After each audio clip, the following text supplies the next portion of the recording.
Seems we've got a guest. Really now, Parvati, I do wish you'd spoken up. I do apologize. I was given no forewarning of your arrival, or I might have welcomed you at the gates myself.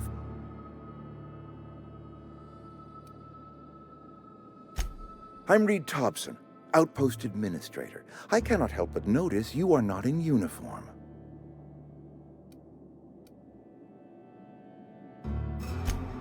Yes, so it dawns on me. Seems I allowed my excitement to run away with my wits. Been a few seasons since we've had a visitor pass through.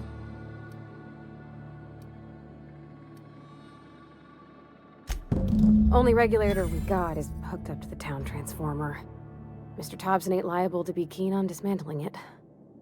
I beg your pardon. I am most emphatically not keen on any such thing. I can't let you have our power regulator. But I happen to know of another one. And I happen to know exactly how you may retrieve it without frying yourself in the process.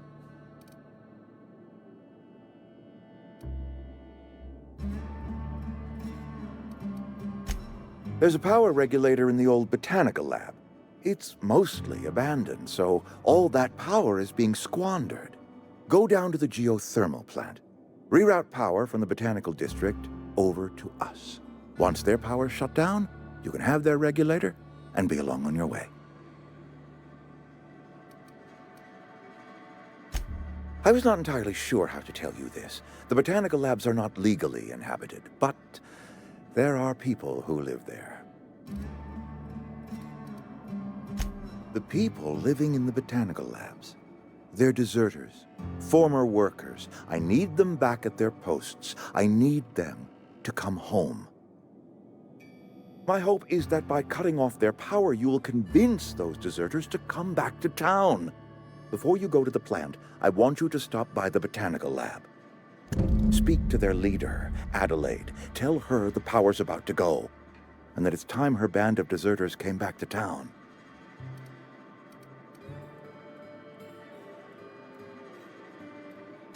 My dad told me all about the plant. Taught me all he knew.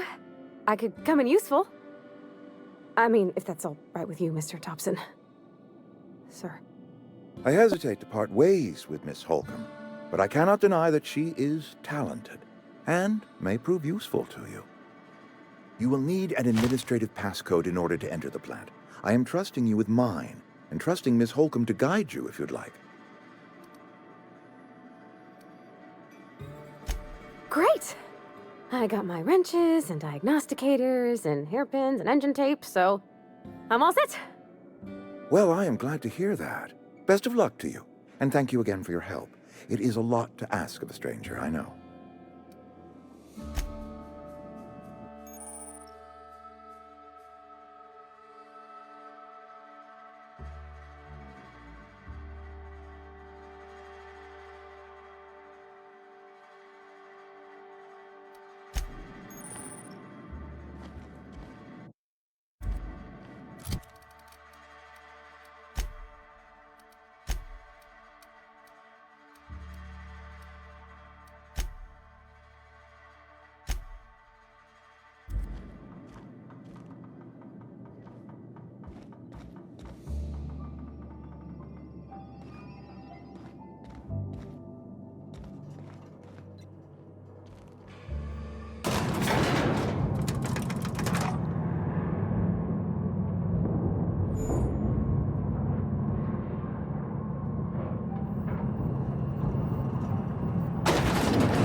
Hey, mister, can we talk? Sorry. Sorry. You just want to get out of here. And you likely don't want to tag along like me. It's just, Mr. Thompson has his own view on matters, on account of it's his job and what all, but that's not the only side of the tale. To Mr. Thompson, a person's a gear. It does its job quiet-like. If it squeaks or stutters, it gets replaced. The deserters are decent folk. I knew some of them before they left.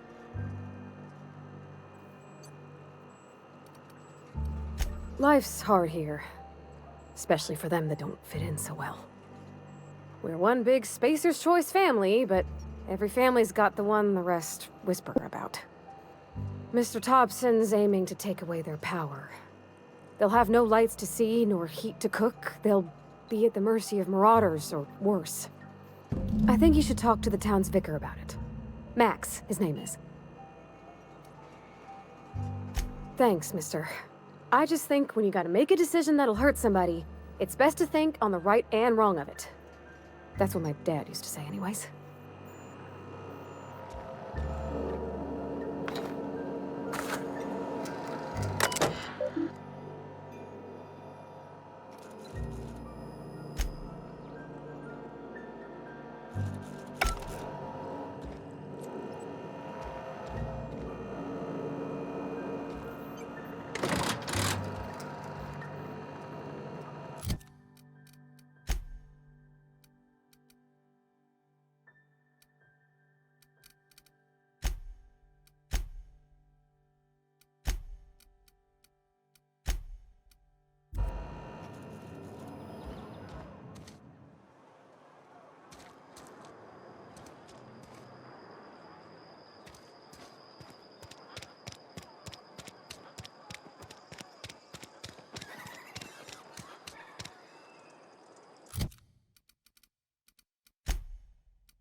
When I was little, we'd get freighter...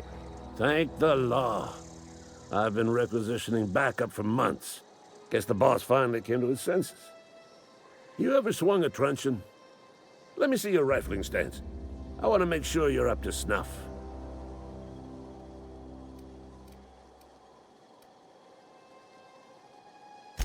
I told Silas I'd pay my dues if he agreed to join the resistance. Guess this means he's finally heard the calling.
they get us all in trouble?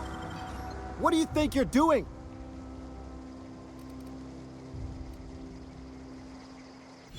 Do what you want, I guess. Here they come! That was your last warning! Nice hit! Woo! We made it!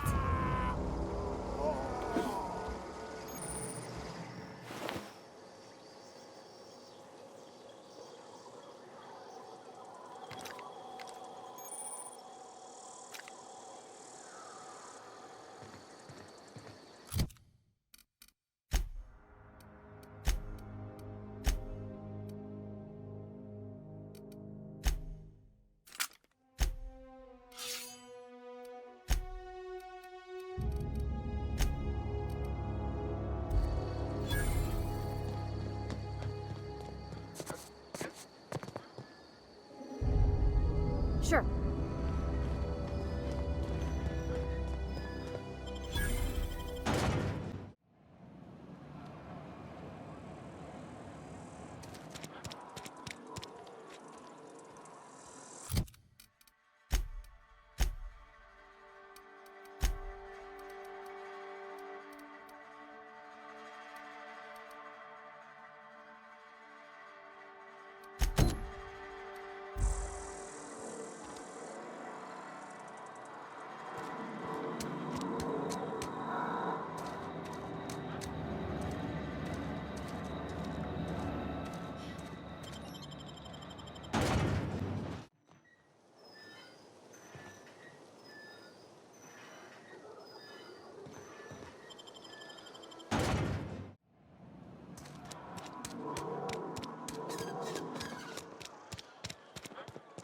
I've always felt weird in here.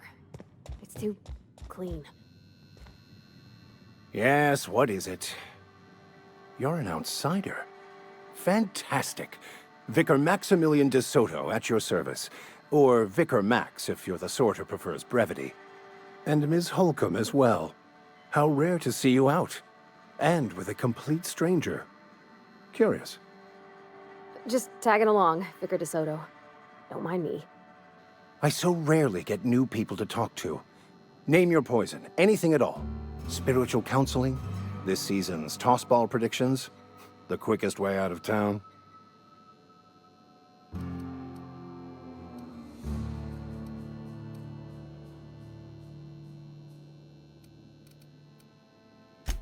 But what? I thought you would talk to him. You wanted to speak to me, Ms. Holcomb? Every time I've tried to engage you in conversation, you look at the floor, answer in single words, and slink away. I can't imagine what would be so grave as to drive her to my mission. What has Mr. Thompson asked you to do?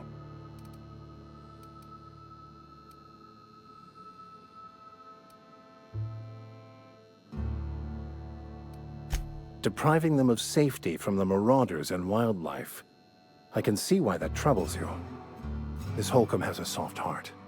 Always has, if you believe the talk.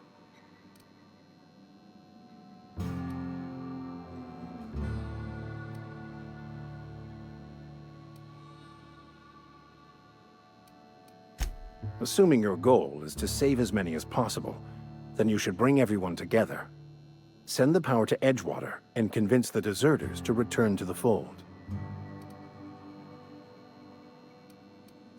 Not if things are left to stand as they are.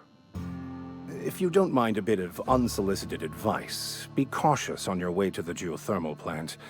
It is not as safe as you might assume. One of the reasons I transferred here was to fulfill my duty in hunting down banned heretical texts. I happen to know such a book is, as we speak, tainting a collector's library in Emerald Vale. However, the collector's residence lies outside the town's walls. My retrieval efforts have been thwarted by marauders who have overrun the property. Should you fare better than me, I'd pay a handsome sum for the book.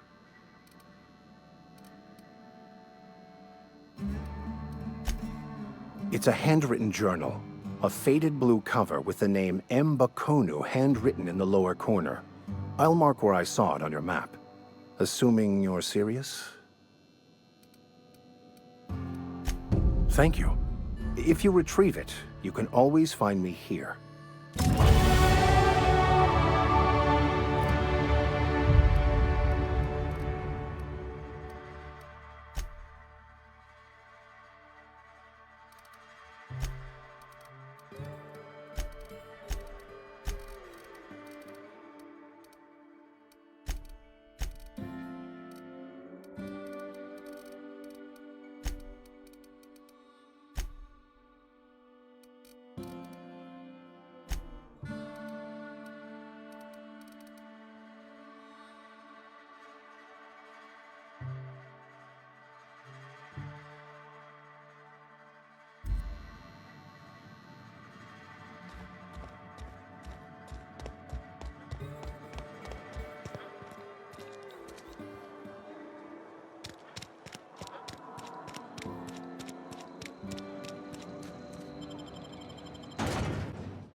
Here we go!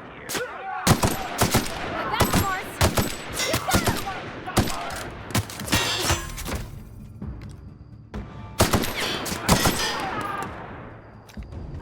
We did it!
Move along, stranger. We don't want any trouble.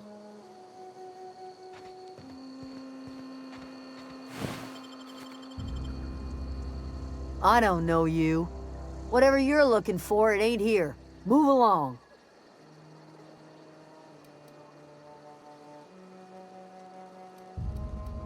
Answers, huh? You must be one of those philosophicals. Already got ourselves one of those.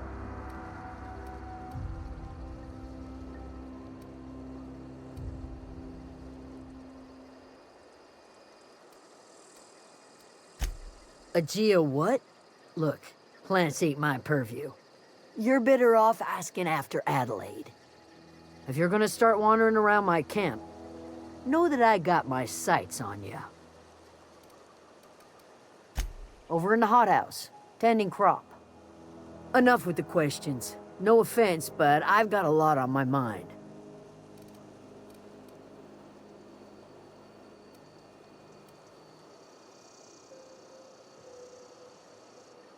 Explains why you're still yammering on at me. No, I'm sorry. That was unworthy of me. Lady named Zoe went missing some nights ago. Just up and vanished without a trace. Now I'm pacing around wondering if marauders got to her.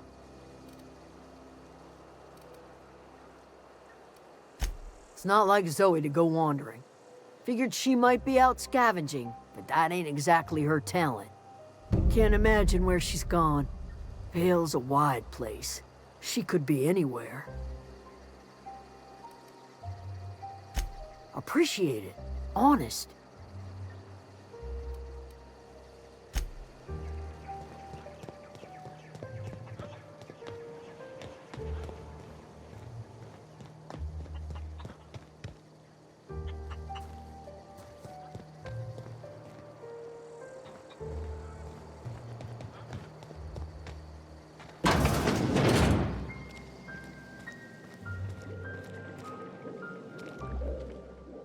If you're hungry, there's meat turning on the spit outside.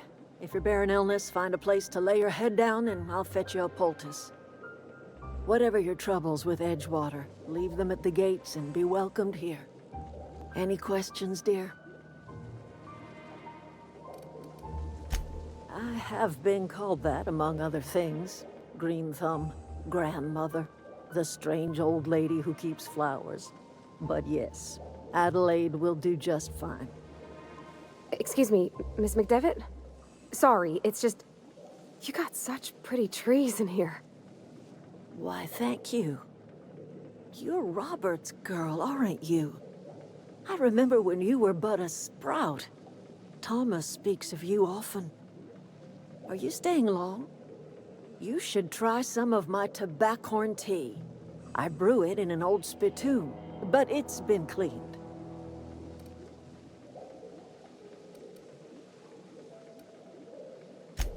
Reed Thompson, you here on behalf of that cold-eyed reptile? Let's hear it. What's Reed's idea of peace, then?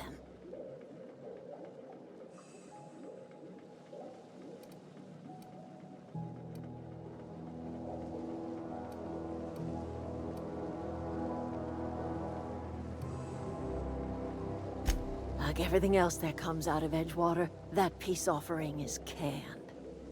I and my own are living just fine out here by ourselves.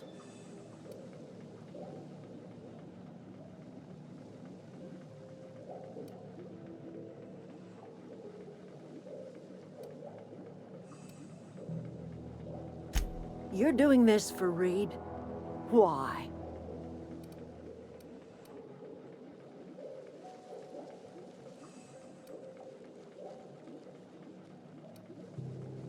Cannery's got a regulator.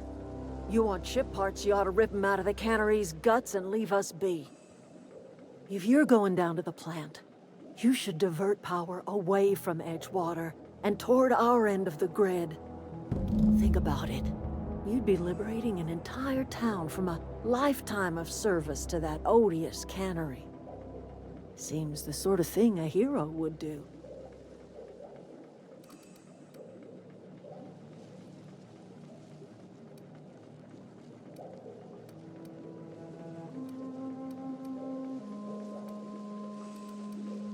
You've seen that miserable excuse for a town with your own lamps.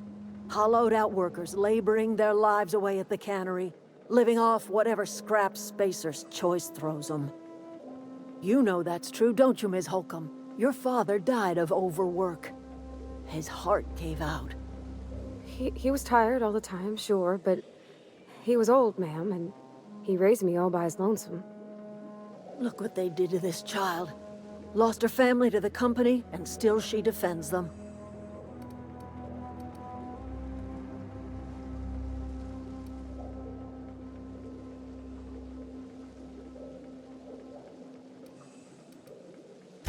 I trust you will listen to your conscience.